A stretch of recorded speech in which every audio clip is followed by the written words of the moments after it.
سلام سلام سلام سلام سلام Peaceful, peaceful, peaceful, peace.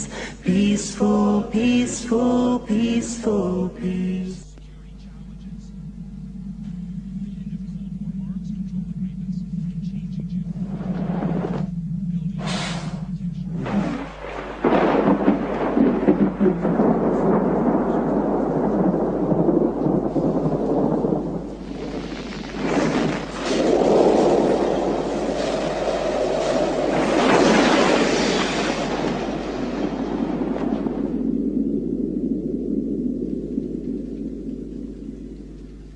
For the believer, we think, win, win.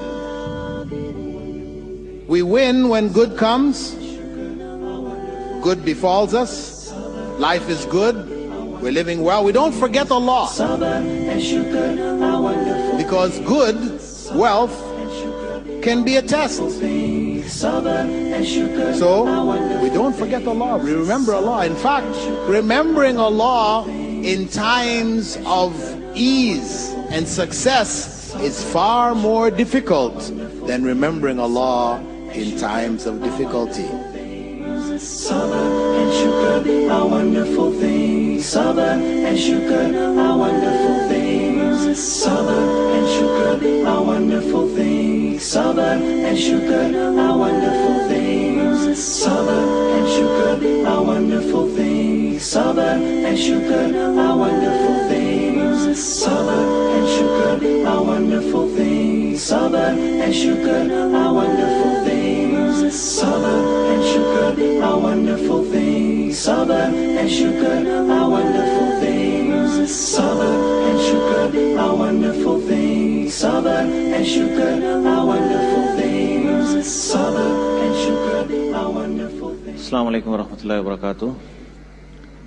I welcome you all to this evening's lecture by Dr. Abu Amina Bilal Phillips. We are fortunate to have him here, and he will be speaking on the topic, Think Win-Win Motto of a Believer. I request Dr. Bilal Phillips to deliver a speech, inshallah. Alhamdulillahi Rabbil Alameen, wassalatu wassalam ala Rasulil Kareem, wa ala ali wa ashabi, wa man istanna bi sunnati ila yawmiddin. All praise is due to Allah, and may Allah's peace and blessings be on the last Prophet Muhammad sallallahu alayhi wasallam, and on all those who follow the path of righteousness until the last day. Our topic this evening, Think Win-Win, motto of the believer. The principle of Think Win-Win is taken from the 7 habits of highly effective people, written by Stephen J. Covey. Habit number 4. However, his perspective was in looking at interpersonal relationships, how we deal with people.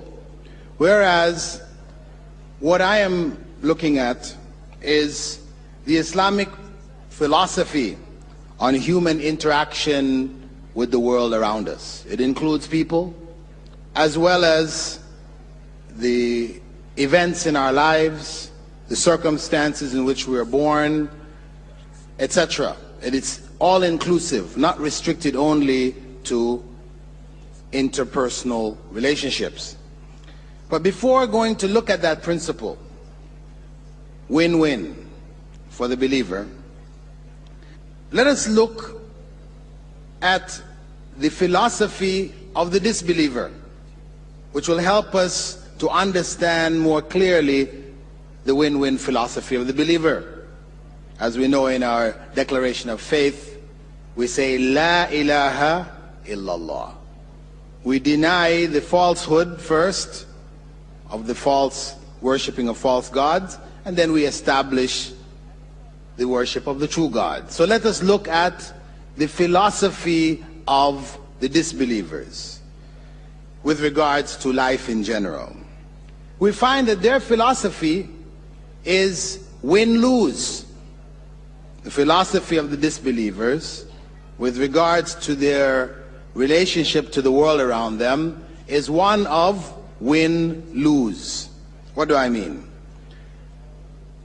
good luck, bad luck. Win, lose is equivalent to good luck, bad luck. Meaning, they say, if I have good luck, then I win. If I have bad luck, then I lose. That's their philosophy and life. This is something which even the atheist, the person who says there is no God, disbeliever in truth, that's what governs his or her life. Good luck, bad luck. So what you find is that the disbelievers spend most of their lives in a quest for what will ensure for them good luck and prevent bad luck from happening to them. That becomes a very important part of their lives. And what you find in the West, where I come from, 7 is a good luck number. So they'll try to do things around 7. 4, if you have what is called a 4-leaf clover. It's a plant. Normally it has 3 leaves on the stalk. But if you find one with 4, good luck. It's a sign of good luck. So people will get those and they will put them inside of little plastic capsules and they wear them on their wrist or around the neck, whatever. It's for good luck. Right? At the same time, you try to avoid certain bad luck numbers, like 13. In the West, 13 is a bad luck number. So, in the average apartment building, hotel, etc. in the West, the floors, when you go in the elevators, there you will see the numbers 10, 11, 12, 14, 15. What happened to 13? No 13. You walk down the street, you'll see the houses are numbered 10, 11, 12, 12 and a half, 14. What happened to 13? This is a norm in the society. I know where you are here, that number is 8. 8 is the bad luck number. If your license plate adds up to 17, for example, which means 1 plus 7, that equals 8. Not a good number. It lowers the value of your car, right? Bad luck.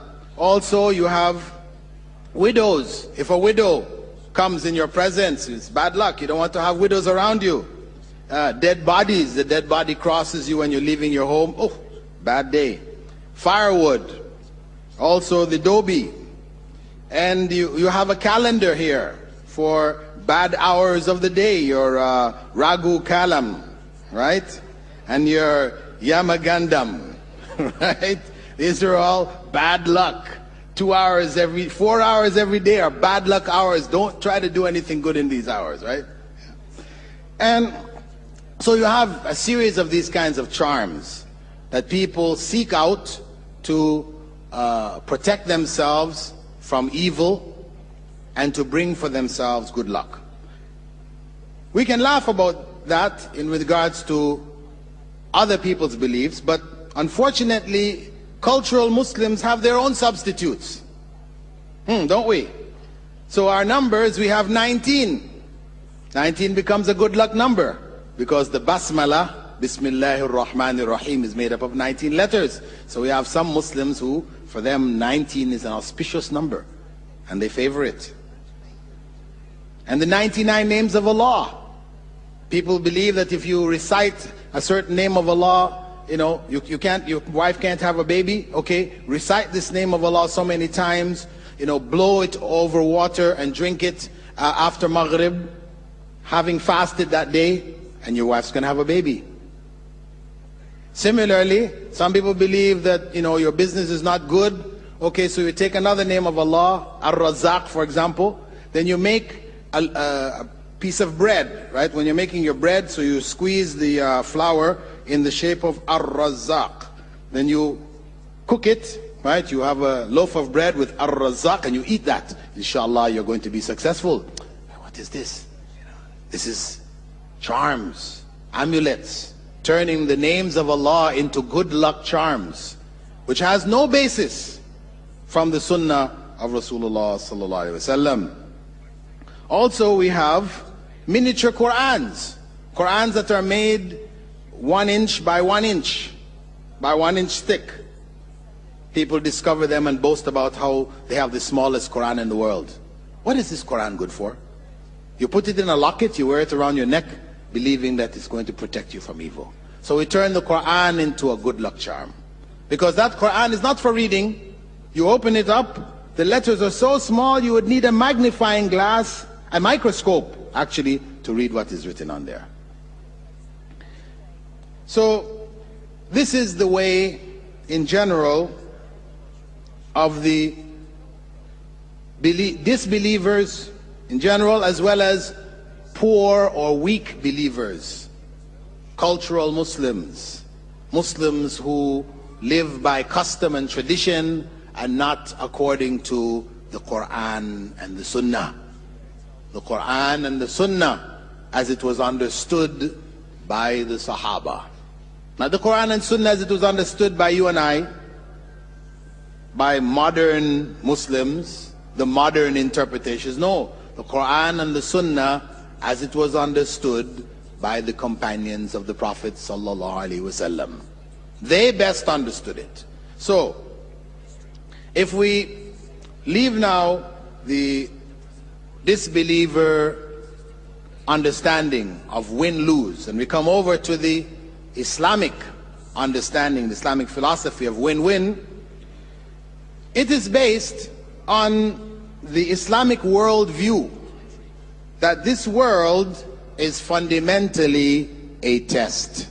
This world is fundamentally a test for human beings.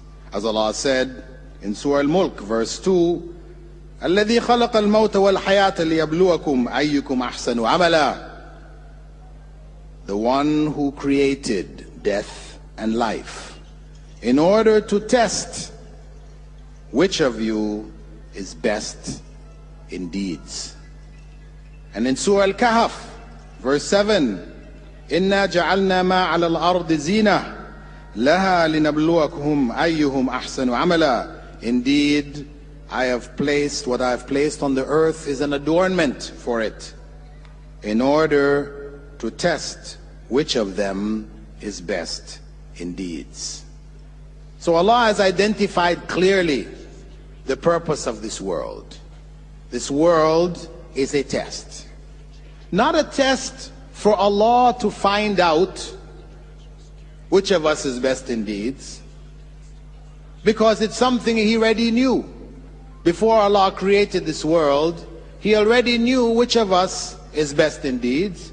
He already knew which of us is going to hell and which of us is going to heaven.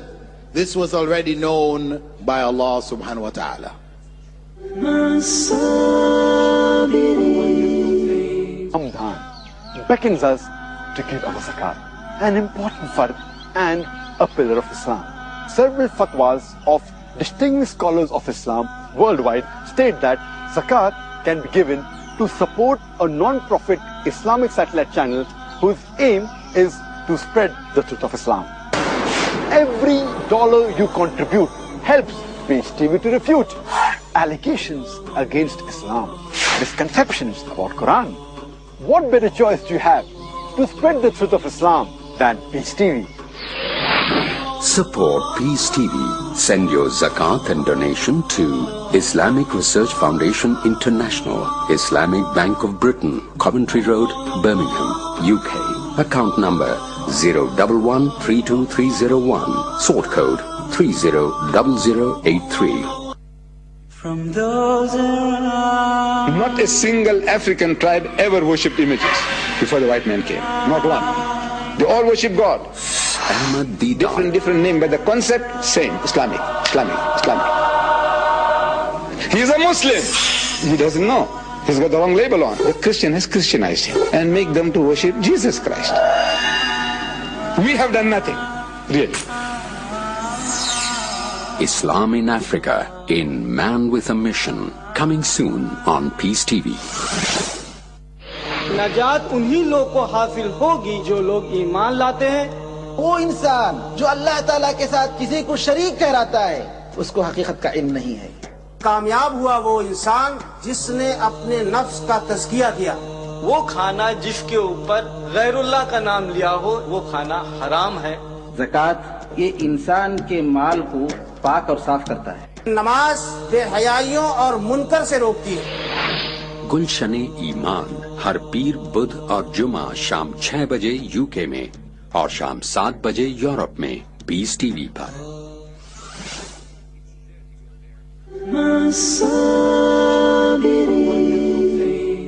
So, this test, though the verse says, in order that he would try you or to test them, which of them is best in deeds, it is really to confirm his supreme justice and his grace.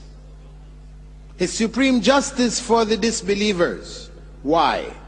Because, yes, Allah knew before we were created where we were going. So he could have created believers, put them in paradise, and disbelievers and put them in hell right from the beginning. We didn't need to go through this world and what was happening in it.